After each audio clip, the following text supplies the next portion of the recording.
সারাদিন ঘরের কাজকর্ম করে বিকেলবেলায় আম্মার বাসায় চলে যায়। তখন তো আর ঘরের কোনো কাজকর্ম থাকে না। আজকে আবার ছাদে যেয়ে গাছ লাগাবো। বিকেলবেলায় আম্মার বাসায় না আসলে কেন জানি একদমই ভালো লাগে না। আর আম্মাও একা একা থাকে দেখে আম্মাকে বিকেলটায় একটু সময় দেই। বাবা মা আছে বলে সব কিছু এখনও অনেক সুন্দর। আসসালামু আলাইকুম, সবাই কেমন আছেন? আলহামদুলিল্লাহ, আমি ভালো আছি। আশা করি আপনারাও সবাই ভালো আছেন। এই তো চলে এসেছি ছাদে। কি সুন্দর ফুলগুলো ফুটেছে, দেখেই ভালো লাগছে। আজকের বিকালের ওয়েদারটা অনেক ভালো লাগছে। ছাদে এসে তেমন গরম লাগছে না। আর ওই যে বাচ্চারা ঘুরে ওড়াচ্ছে। পানি দেওয়া হয়েছে গেছে? হ্যাঁ, মাটি কেমন শুকায় গেছে, আর পাখির কিচিরমিচির আওয়াজ হচ্ছে। কি সুন্দর করে ডাকতেছে পাখিগুলো। গাছগাছালি বেশি হলে পাখি বেশি আসে আর কি। এই তো কারি পাতা গাছটা এই বালতির মধ্যে লাগিয়ে দেওয়া হলো। এখন আস্তে আস্তে বড় হবে। আর কারি পাতা কিন্তু অনেক রান্নার কাজে লাগে, খুবই প্রয়োজনীয় একটা গাছ। পুঁইশাক গাছের মধ্যে একটা নয়নতারা গাছ হয়েছে, এটাকে উঠিয়ে ফেলতে হবে। লেবুগুলো পেরে নিচ্ছি। এত মানে এটা মোটা, দেখো এখানে আরেকটা ছোট আছে।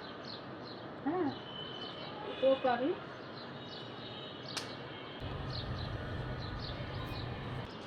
এই তো কতগুলো কাজুলি লেবু পারলাম।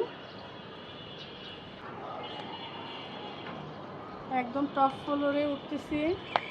এখান থেকে পুরো মিরপুরটা দেখা যায় আমাদের।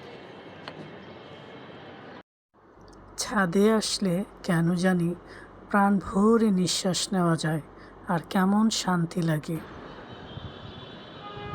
এই ছাদ থেকে চারপাশটা কত সুন্দর লাগে। আজকে আকাশের কালোটা দেখছো, আকাশি কালার। হ্যাঁ, কালো নেই এই সাইডটা, একদম অন্যরকম। ছাদে আসলে কেন জানি গান গাইতে ইচ্ছে করে। ফুল ফুটে ফুল ঝরে, ভালোবাসা ছড়ি পড়ে না, ভালোবাসা ছড়ি পড়ে না।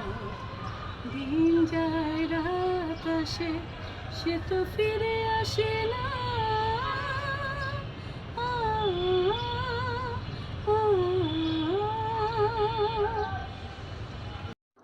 আকাশ, গান, ফুল, প্রকৃতি আমার কাছে খুবই ভালো লাগে। এই ড্রামে কি সুন্দর শাক হয়েছে। এই শাকগুলো একটু তুলে নিই। হ্যাঁ, অনেকগুলি হয়েছে। শাকের সাথে কাঁঠালের বিচি দিয়ে তারপর শুটকি রান্না করে খেলে কিন্তু ভালো লাগবে। ছাদে আসলে কিছু না কিছু পাওয়াই যায়। আজকে কাজুলি লেবু আর এই শাকটা নিয়ে নিলাম। ছাদে আসলে কেন জানি মনটা ভালো হয়ে যায়। আর খোলা আকাশের নিচে এসে আকাশের দিকে তাকালে মনটা যেন শান্তিতে ভরে যায়।